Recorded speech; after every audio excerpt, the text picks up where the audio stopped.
If you're wondering how to deal with a breakup, first, I want you to know you are not alone. We've all been there. And maybe you don't have any X's, you just have Y's. As in, why the did I date that guy? Get it? Like Y's, not X's? Anyways. Dumb joke. Don't worry, everyone experiences a breakup at some point and no one escapes the dating life unscathed. In fact, a Northwestern study found that breakups actually cloud our sense of self, and the more serious the relationship was, the bigger our overall identity crisis may be. And this is because when we're in a relationship with someone or even married to someone, our identities just become enmeshed in one another. And as a result, when we lose our partner, we really lose a part of ourself along with the relationship. So forget trying to win your ex back today. Let's focus on winning yourself back. I'm going to show you how to reclaim your power and move forward in your love life. Keep watching. Hey there, Adam Litolce from lovestrategies.com, where I help successful single women get out there and attract love and do it with a proven strategy. And the first step to getting out there and attracting love is moving on from your ex. So here's how to do it. Step one is to, dear God, just cut all contact with your ex. Research shows that about 60% of people want to stay friends with their exes. Are you thinking about staying friends with your ex? If so, it's likely you're focusing on what's easier, what feels easy, but not what's best for you right now or in the future. I mean, maybe you want to be friends with him in the future, and maybe you can be, but definitely not right now and probably not ever. And also, don't kid yourself. He's not really your friend. You were in a romantic relationship with this guy, and he's likely not ever going to be your friend. I mean, I grab beers with my friends on a Friday night to talk about everything going on in my life. And trust me, I don't do that with my ex-girlfriends for a reason. I also don't think my marriage would last very long if I still did that. And look, so much research out there backs up this idea of cutting contact with your ex. In fact, trying to stay friends with your ex is linked to more depression, jealousy, heartbreak, and even a harder time getting out there and finding a new romantic partner. So unless you have children with him or you have any other logistical reasons to be in contact, and I would say even if you have a cat or a dog together, kind of gray area. This is coming from a guy who doesn't have a cat or a dog, so I get that.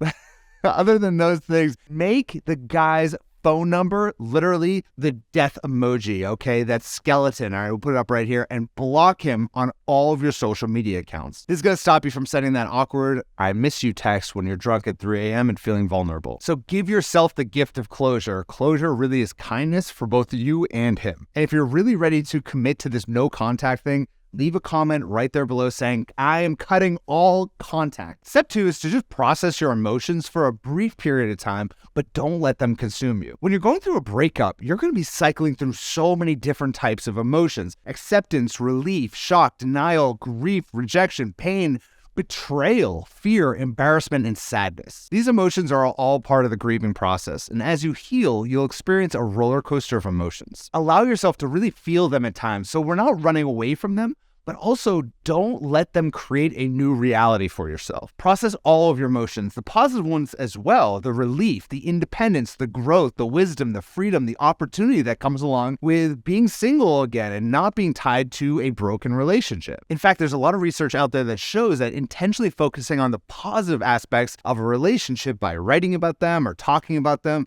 is even more helpful than focusing on the negative aspects of the relationship. And look, if you want to send some of your emotion this way, give this video a like and don't forget to subscribe because we got a lot more coming your way. Step three is I'd recommend working with a therapist or a coach. Look, talking to your friends or your family is one thing, but having an unbiased professional outside perspective can really offer a lot of insight. Now, therapists are very different than coaches. Therapists are very good at looking backwards into our lives and determining why it is that we do the things that we do based on our past. Whereas coaches are very helpful at looking towards the future. It brings strategy and taking real action in our love life. I found that coaches are not as good at reflection, whereas therapists are not as good at looking forward with actually specific tactics and strategies. Both are extremely helpful depending on where you are in your breakup or in your dating life. And sometimes, honestly, just having both is the best option. I welcome our clients to also see a therapist along with our coaching programs. And if you want to learn our step-by-step process for getting you out there and attracting long-lasting love, make sure you head on over to lovestrategies.com, where we have a free training that will walk you through this exact process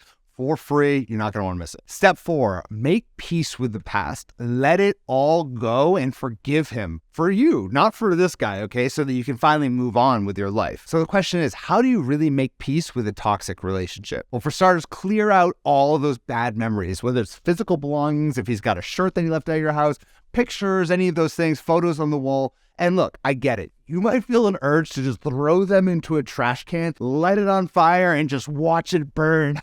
But I don't recommend that you do that. Look, you might do that for one photo. Okay, let's watch it burn, and that might feel pretty good. But after that, maintain control of yourself. Take all this stuff down, put it into a box, and store it into an attic. You never know, if these are things you're going to want in the future. At least the photos, okay? And maybe if you still got a sweatshirt, you can burn that or throw that away. All this is designed to help you maintain control of yourself and find peace for this new journey you're about to embark on. Also, another great strategy for just getting yourself away from this relationship and those memories is to redecorate your home. Like a refresh just feels so good sometimes. Maybe it's a new paint color, new sheets, move the furniture around, or maybe even consider moving if your current environment, where it is that you live, is just deeply anchored with a relationship. And please, whatever you do, do not go into stalker mode on social media. Research shows that it makes breakups so much worse, and it creates so much more distress and less growth throughout the process. Step 5 is to start treating yourself the way you really deserve. Focus on what foods you're putting into your body and resist that urge to diet or binge as a way to comfort or punish yourself. You do not need cruelty right now. You just need more kindness and compassion. Exercise, releasing those endorphins, all right? If you got that anger, oh my God, there's nothing better than going for a run, maybe take a boxing class or doing something, just getting yourself into the gym, moving your body can really lower those stress levels and really improve the cognitive functioning and ultimately boost your mood. Anytime I'm feeling stressed or feeling down about myself, first thing I want to do is just move my body, and then I will start thinking through how I'm going to deal with a problem in my life. And if you're ever feeling stressed, I recommend this is the first thing that you do. But just overall, be good to yourself. Focus on getting really good sleep. Take that relaxing bath. If you're into meditation, if that's your thing, go for it.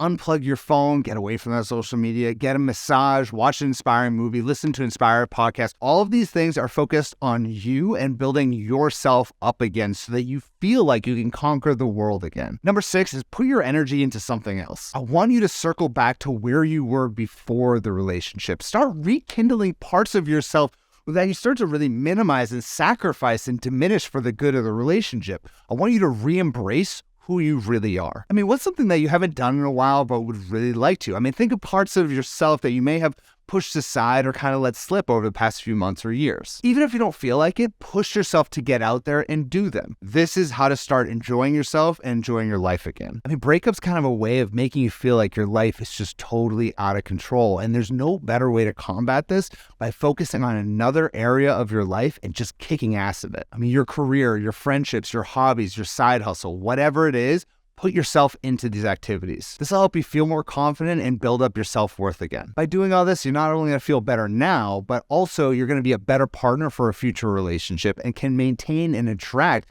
a better partner. Number 7 is to plan something fun and exciting to look forward to. I got to give credit where credit's due. Dr. Gary Lewandowski, our chief relationship scientist here at Love Strategies, came up with this amazing acronym.